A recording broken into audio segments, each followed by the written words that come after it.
माननीय अध्यक्ष जी, माननीय अध्यक्ष जी, मैं सबसे पहले तो आपका धन्यवाद देना चाहता हूं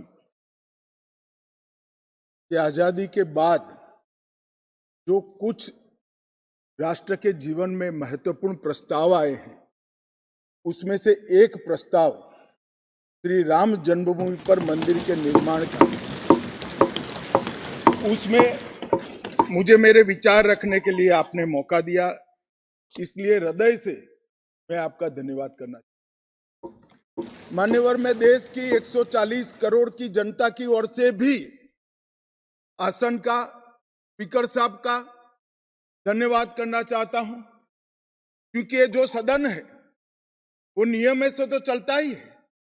हर चर्चा नियमों से बंधी हुई होती है, संविधान से बंधी हुई होती है, परंतु एक मायनों में ये सदन जन चेतना का, जनता की आकांक्षाओं का और जनता की इच्छाओं की प्रवक्ता बनने का भी सदन का दायित्व है, और आज ये हो रहा है। 140 करोड़ के देश में और दुनिया भर में बैठे हुए राम भक्त जो 22 जनवरी के बाद एक अद्भुत आध्यात्मिक चेतना का अनुभव कर रहे हैं, इसको वाचा देने के लिए आपने समय दिया, इसलिए देश आपका हमेशा के लिए आभारी रहेगा।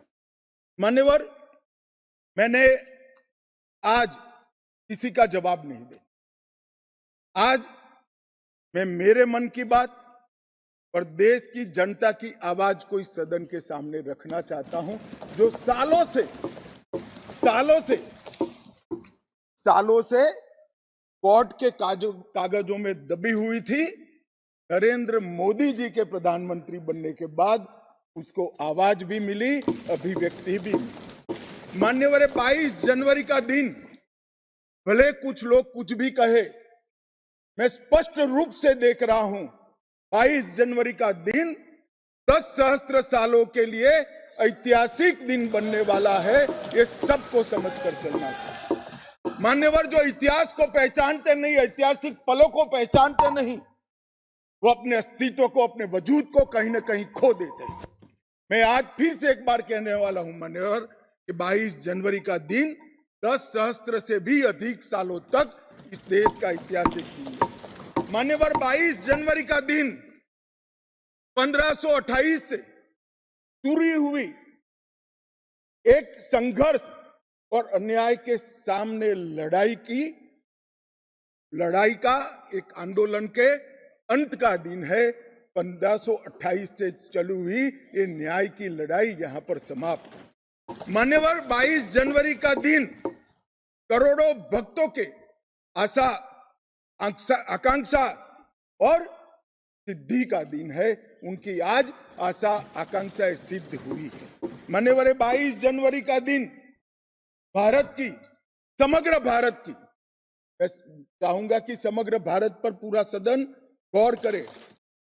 22 जनवरी का दिन समग्र भारत की आध्यात्मिक चेतना के पुनः जागरण का दिन आज इतिहास में बन चुका है। मान्यवर, 22 जनवरी का दिन महान भारत की यात्रा की शुरुआत का दिन है।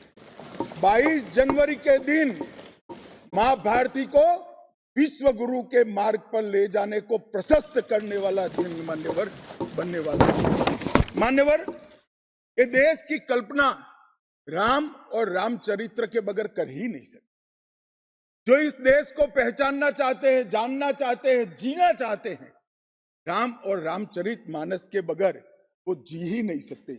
राम का चरित्र और राम ये देश के जनमानस का प्राण है, ये सबको समझना चाहिए, सबको स्वीकारना चाहिए। और इसीलिए मान्यवर, हमारे संविधान की पहली प्रत से लेकर महात्मा गांधी के आदर्श राज्य की कल्पना को राम राज का नाम दिया गया, संविधान में भी राम दरबार को स्थान दिया गया।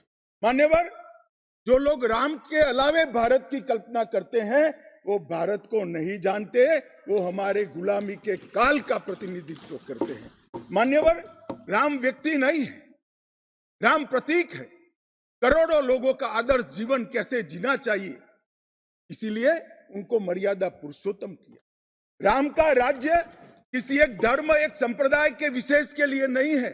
राम का राज्य, आदर्श राज्य कैसा होना चाहिए, इसका प्रतीक न केवल भारत, समग्र दुनिया के देशों के लिए बना हुआ है मान्यवर। और इसलिए मैं मानता हूं कि राम और राम के चरित्र को फिर से प्रस्तावित करने का काम 22 जनवरी को हुआ है, मोदी जी के हाथ से हुआ है। वो इस देश के लिए सौभाग्य का विषय है मान्यवर। हम सब उन सौभाग्यशाली लोगों में से हैं जो 1528 वहां पर राम मंदिर देखना चाहते हैं। पीढ़ियां चली गई, हजारों लोग, लाखों लोग शहीद हुए, संघर्ष किए, आंदोलन किए, मगर ये दिन देखना स्वप्न में नहीं आया। आज हम सब बहुत सौभाग्यशाली है कि इस देश को देख सकते। मान्यवर, भारत की संस्कृति और रामायण को अलग कर कर देखा ही नहीं जा सकता। कई भाषाओं में, कई प्रदेशों में और कई प्रकार के धर्मों में भी रामायण का जिक्र, रामायण का अनुवाद, रामायण से बनी परंपराएं और रामायण को अपने राष्ट्रीय चेतना का एक आधार बनाने का काम हुआ है। कई सारे रामायणों का उल्लेख है।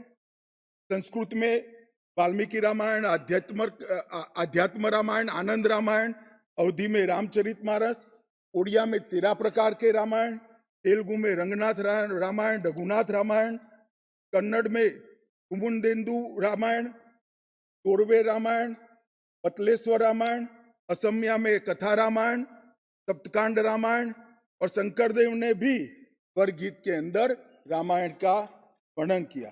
बंगला में भी रामायण मिलेगा, कश्मीर में भी राम अवतार चरित मिलेगा, बौद्ध परंपराओं में भी हनुमान जातक में रामायण का जिक्र मिलेगा, मैथिली में भी रामायण है, पंजाबी में गोविंद रामायण है। इतना ही नहीं, ओवैसी साहब चले गए, मुल्ला मसीही ने भी रामायण मसीही लिखकर सबके लिए इस आदर्श को प्रस्तावित किया है। कई सारे देशों में भी रामायण को उतारा है और एक आदर्श ग्रंथ के रूप में प्रस्तावित किया है। विदेशों में नेपाल, जावा, इंडोनेशिया, कंबोडिया, तिब्बत, ये सभी देश भाषाओं में रामायण का अनुवाद भी हुआ है और उससे प्रेरणा भी ली जाती है। हमारे यहाँ आदिवासी जीवन भी एक प्रकार से अलग संस्कृति से, अलग परंपराओं से रचा बचा। उरांव में, बोडो में, संथाल में, कंकाल में, पिरहोर में और छोटा नागपुर में सभी जगह स्थानीय भाषाओं में रामायण का अनुवाद भी हुआ और रामायण के आधार पर अपने जीवन को, आदर्श को बनाने का काम भी हुआ। मान्यवर, राम और रामायण से अलग इस देश की कल्पना हुई नहीं। मान्यवर, ये जो राष्ट्र की इच्छा की परिपूर्ति सम्माननीय मोदी जी के हाथ से 22 जनवरी को अभिजीत मुहूर्त में हुई है। ये लड़ाई 1528 से लड़ी जा रही, दशकों तक ये लड़ाई चली। मान्यवर, दशकों तक लड़ाई चली। लगभग 1858 से कानूनी लड़ाई चल रही है। जब से अंग्रेजों का शासन था, 330 साल के बाद कानूनी लड़ाई का आज अंत आया है और रामलल्ला अपने गर्भगृह के अंदर विराजमान हुए हैं। मान्यवर, 330 साल के बाद और 1528 से एक लंबा जो आंदोलन चला, समाप्ति हुई है और देश की आध्यात्मिक चेतना की जागृति हुई है। मान्यवर, मैं इतना ही कहना चाहता हूं कि आंदोलन से अनिभिज्ञ होकर कोई देश के इतिहास को पढ़ ही नहीं सकता। आज से नहीं, 1528 से हर पीढ़ी ने इस आंदोलन को किसी न किसी स्वरूप से वाचा दी और ये मामला लंबे समय तक अटका रहा, भटका रहा, भटकता रहा। आज मोदी जी के समय में ही इसको परवान चढ़ना था, इस स्वप्न को सिद्ध होना था और आज देश स्वप्न सिद्ध होता हुआ दिखा है।